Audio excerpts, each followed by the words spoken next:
So the reason why they have those projections is because they assume that we will find a lot more resources at a much faster rate than we're currently finding.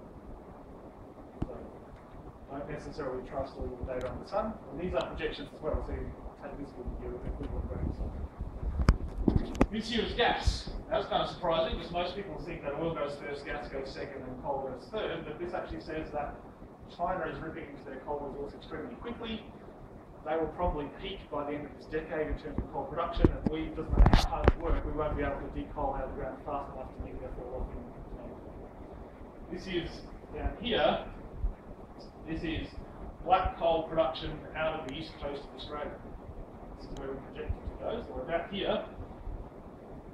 This is a combination of New South Wales and Queensland. Queensland is currently growing their coal industry a little bit faster than ours. We're catching up fast. So that's the global situation. We're going to be trying to export coal into a post-peak coal market. That sounds exciting for demand and for prices. At the same time, we're going to be trying to dig that coal out of the ground and put it on a ship and send it overseas.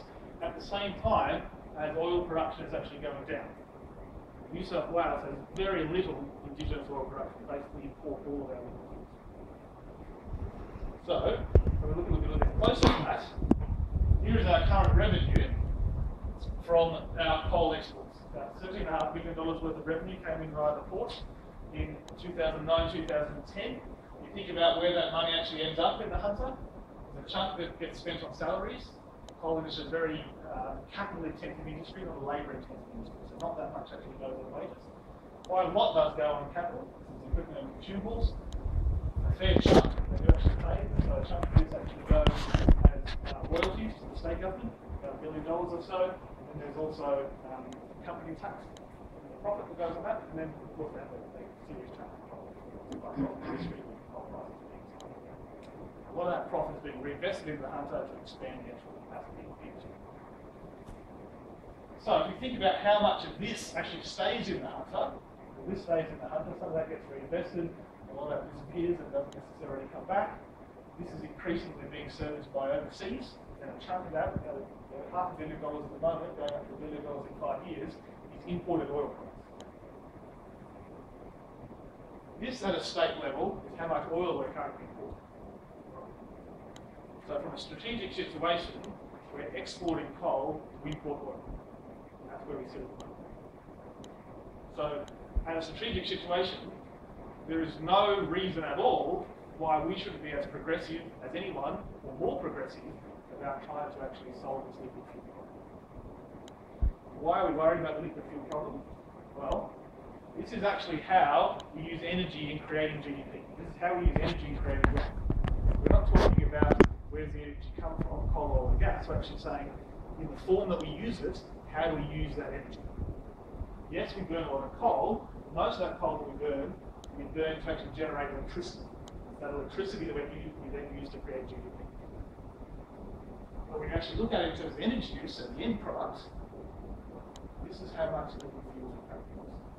So as we use energy, we are extremely liquid fuel dependent. That's a concern when you're heading into a post-peak oil problem. And you're importing more of your liquid fuels.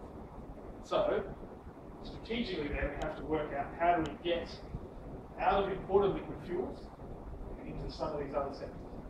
So how can we actually pull out of liquid fuels and transfer to electricity? That's one of the big options. So electrification of the transport. We have a look here, this huge chunk here is road transport. Another little block up here, this is air transport. We don't expect to be electrifying that anytime soon, although some people are building small electric aeroplanes.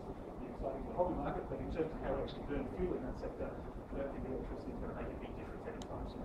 But in road transport, which is what we're talking about now, electrification could be one of the larger options in trying to actually solve that problem. There are other options in terms of restructuring the economy, in terms of thinking about biofuels.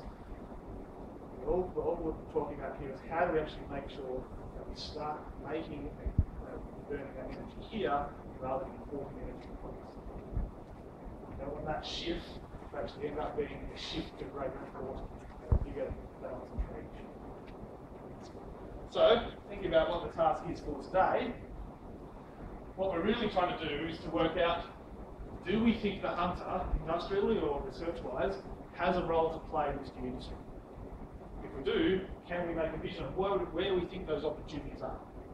And those opportunities, unless they are connected to some current reality that we already have, are just going to be pie in the sky trends. So we have to work out what are our current strengths, how do we find our opportunities, and how do we strategically connect those together, knowing that there'll be lots of different ways of doing it. So today is about trying to flesh out where do we think those opportunities are, how can we leverage what we've already got, and what are some of the pathways of getting there. We want to think about that in two key time spans. What are the things we can do straight away? What are the obvious things that we can change that will help get this started? And also, where are some longer term things that we're trying to strategically build ourselves into in terms of developing capacity? Make sense? So each of the sessions today, we've got 4 sessions. Each of the sessions will start off with some speakers to help set the scene. They'll be helping to set the scene both around where the current reality is, and they might have some suggestions for where this future might end up. We'll then spend the second half of each session actually in small groups. We'll break up into, looking at the people here today, probably 4 small groups, about 5 or 6, and we'll start to have some questions about how we in our particular circle can come up with ideas that link in to those ideas. Make sense? So it's going to be a working workshop. It's not a workshop where we sit around and listen. We're actually expecting to think out of the square or something around out here on the table, because most of us have been thinking about this in some way over time. Make sense? Fantastic. So without further ado, I'm going to pass over to Ian Dick from HunterNet to introduce us to the defence session, and this will be our first session running the